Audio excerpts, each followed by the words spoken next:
తద్వారా లోపించిన లవణాల తాలూకు మన శరీరంలో వ్యక్తమయ్యే లక్షణాలను బట్టి ఆ లవణాన్ని వాడుకోవటం ద్వారా ఆ లవణ లోపాన్ని సరి చేసుకొని ఆరోగ్యవంతులుగా మనం మారవచ్చు. ఈ విధంగా చిన్నపిల్లల నుంచి పెద్దవారి వరకు కూడా ఈ లవణాలని వాడుకోవచ్చు. ఏ విధమైన సైడ్ ఎఫెక్ట్స్ ఉండవు. అలాగే ఇంకొక సందేహం ఏంటంటే, దీన్ని దీర్ఘకాలం వాడుకోవచ్చా?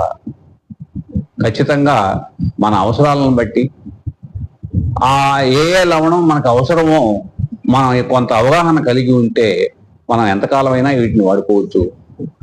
ఒకవేళ పొరపాటున ఒక లవణం వాడబోయి ఇంకొక లవణాన్ని వాడినా కానీ ఏ రకమైన ఇబ్బంది కలగదు.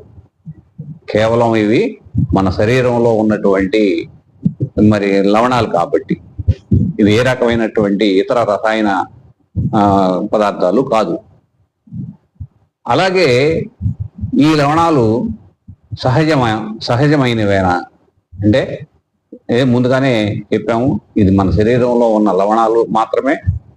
ఆ లవణాలు లోపించటం వలన వచ్చిన సమస్యలే అనారోగ్యం. ఆ లోపించిన లవణాలని మన లక్షణాల ఆధారంగా గుర్తించి మనం ఆ లవణాలను వాడుకుంటే మనకి మంచి ఆరోగ్యం కలుగుతుంది.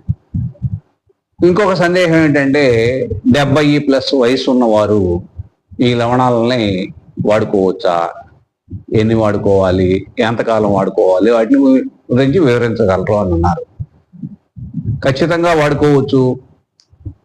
ఎలా వాడుకోవాలి అనే విషయాలని పెద్దవాళ్ళు, చిన్నపిల్లలు, అలాగే ప్రత్యేక సమస్యలు ఉన్నవాళ్ళు ఏ విధంగా వాడుకోవాలనేది మన తర్వాతి వీడియోల్లో తెలియజేద్దాం. ఇక మన తర్వాతి లవణం అంటే 10వ లవణం ఈరోజు కాళీమూర్ గురించి వివరించుకుందాం. కాళీమూర్ మనకి రక్తంలోను మరియు నరాల యొక్క మెదడు యొక్క జీవాణువుల్లోనూ ఉంటుంది.